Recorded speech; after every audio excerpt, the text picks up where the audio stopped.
हम तो चले কাশ্মীর। ঠিক, আজকে কাশ্মীরই যাব। চলো, ট্রেনের টিকিট কাটা হয়ে গেছে, এবার কাশ্মীর যাব। দেখো, তোমাদের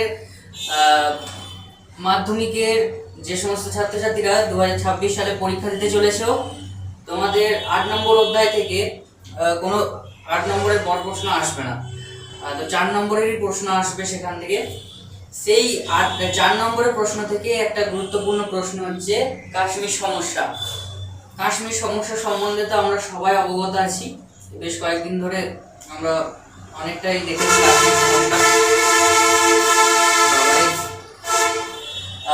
ব্যাকগ্রাউন্ডের নয়েজ একটু জোরালো হতে পারে, সেই জন্য আমি ক্ষমা চাইছি তোমাদের কাছে প্রথমেই।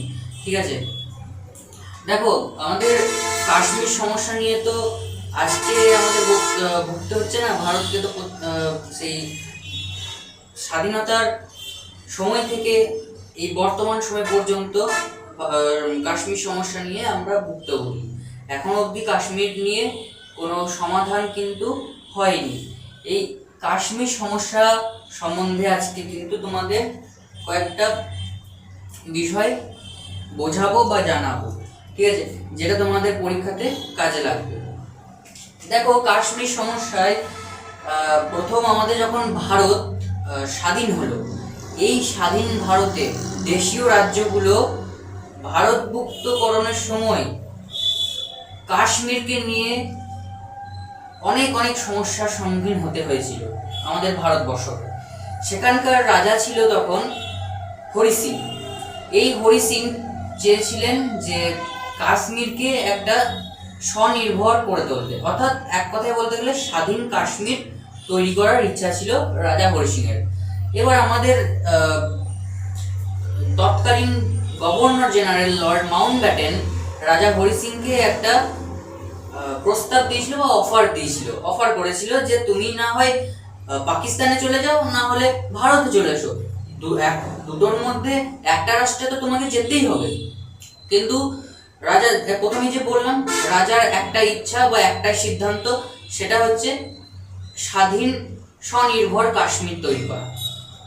তিনি লর্ড মাউন্টব্যাটেনের প্রস্তাবকে স্বীকার করলেন না, অস্বীকার করলেন, এবং তিনি নিজের সিদ্ধান্তেই অনড় থাকলেন। সেই জন্য দেখো, প্রথমে আমি তোমাদের পয়েন্ট লিখেছি রাজার সিদ্ধান্ত। এই রাজার সিদ্ধান্ত হচ্ছে ওটাই, আর এখানে রাজা হচ্ছে, এখানে রাজাকে না রাজা হরি সিং। প্রথম পয়েন্ট চলে গেল। এবার আসছে পাক আক্রমণ। ঠিক, এবার কাশ্মীর যে ভারতভুক্তকরণের সময় যে অফার দিয়েছিল আমাদের লর্ড মাউন্টব্যাটেন গভর্নর জেনারেল, সেটাকে সেই অফারটাকে অ্যাকসেপ্ট করলো না রাজা হরি সিং। এরপর 1947 সালে 26শে অক্টোবর কি দেখা গেল না, পাকিস্তানের কিছু মদতপুষ্ট হানাদার হচ্ছে তারাই যারা কোনো একটা রাষ্ট্র বা রাজ্যে অন্যায়ভাবে প্রবেশ করে সেখানকার জনগণকে অত্যাচার করে, লুণ্ঠন করে, ইত্যাদি ইত্যাদি। ঠিক আছে, অর্থাৎ অত্যাচার যারা করে অন্যায়ভাবে প্রবেশ করে। ঠিক আছে, এবার সেই হানাদাররা সেখানে প্রবেশ করলো, পাকিস্তানের হানাদাররা সেখানে প্রবেশ করলো এবং সেখানকার জনগণদের হত্যা করতে শুরু করলো এবং নারী নির্যাতন শুরু করলো, আর তার সাথে লুণ্ঠন শুরু করলো। এই সময় কাশ্মীরের যে অরাজকতার সৃষ্টি হয়েছিল, এই অরাজকতা থেকে কাশ্মীরকে বার করার মতো সামর্থ্য কিন্তু তখন রাজা হরি সিং এর ছিল না।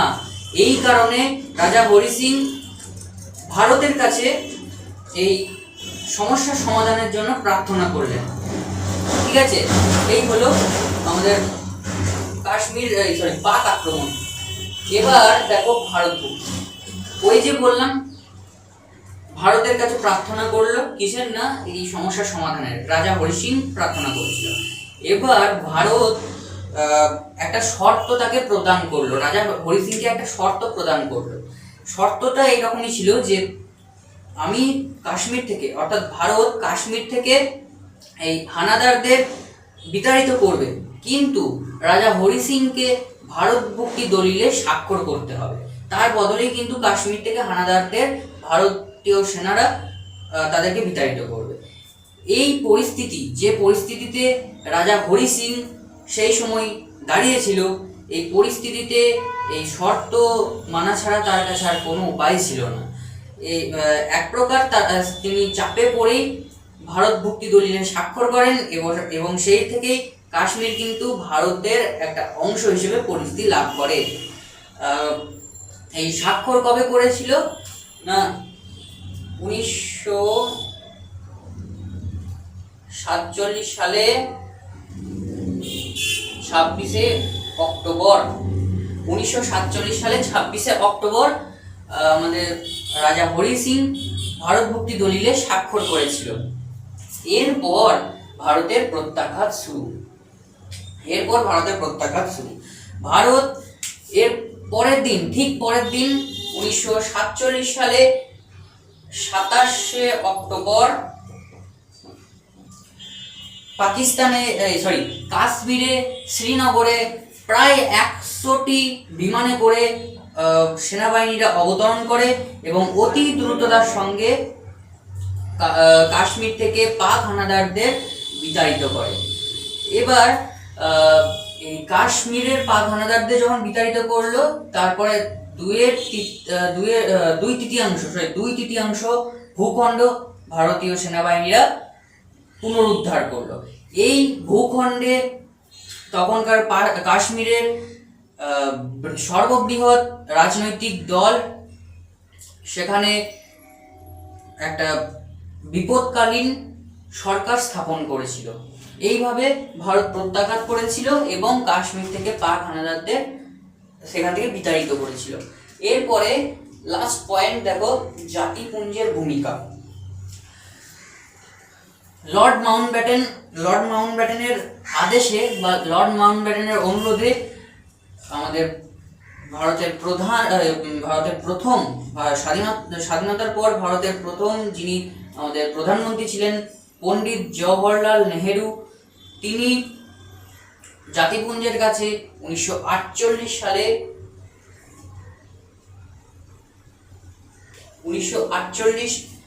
সালে এই কাশ্মীর সমস্যা বিষয়টা তুলে ধরলেন এবং তার প্রতিকার প্রার্থনা করলেন।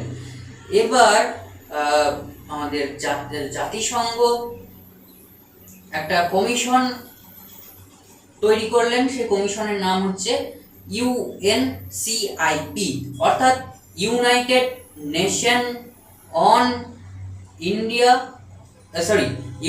Nation commission on India and Pakistan. ঠিক আছে, এই নামে একটা কমিশন তিনি তৈরি করলেন এবং সেই কমিশনের কাজ কি ছিল, এই ভারত এবং পাকিস্তানের মধ্যে যে যুদ্ধ পরিস্থিতি তখন তৈরি হয়েছিল বা যুদ্ধ চলছিল, সেই যুদ্ধর বিরতি ঘটানো। এবং এই কমিশন ভারতের আর পাকিস্তানের মধ্যে যে যুদ্ধ চলছিল সেই যুদ্ধ বিরতি ঘটাতে সক্ষম হয়েছিল এবং তার নিজ লক্ষ্যে পৌঁছাতে পেরেছিল। ব্যাস, এইটুকুই উত্তর। কাশ্মীর সমস্যা নিয়ে এইটুকুই উত্তর। 4 নম্বরের এইটুকুই উত্তর। 5টা পয়েন্ট দিলে যদি ভালোভাবে লিখতে পারো, গুছিয়ে লিখতে পারো, আর কোনো চাপই থাকবে না। শুধু একটু গুছিয়ে লিখতে হবে। আর প্রথমে ভূমিকা আর উপসংহারটা তোমাদের কিন্তু দিতে হবে। হ্যাঁ, ভূমিকা আর উপসংহারে কি লিখবে না, তোমরা যদি এই সবকটা পয়েন্ট যদি ঠিকঠাক মতো লিখতে পারো না, তাহলে উপসংহার খুবই সোজা। লিখতে হবে যে উপরিউক্ত আলোচনা থেকে কথা স্পষ্ট যে সেই সময় আমাদের ভারতীয় সেনাবাহিনী যেরকম ভূমিকা পালন করেছিল তা কাশ্মীর থেকে হানাদারদের বিতাড়িত করার জন্য খুবই গুরুত্বপূর্ণ এবং আমাদের 2/3 ভূখণ্ড পুনরুদ্ধার করেছিল। ঠিক আছে, এইরকম একটা কিছু লিখলে যেন এই বিষয়টা টাচ করে। ঠিক আছে, এরপর লিখলে সেই সময় কাশ্মীর সমস্যা কিছুটা হলেও মিটে গেলে বর্তমান সময় ভারতের স্বাধীনতার সময় থেকে বর্তমান সময় পর্যন্ত এখনো কাশ্মীরকে নিয়ে স্থায়ী সমস্যার সমাধান কিন্তু হয়নি। এখনো পর্যন্ত ভারতকে কিন্তু কাশ্মীরকে নিয়ে অনেক সমস্যার সম্মুখীন হতে হয়।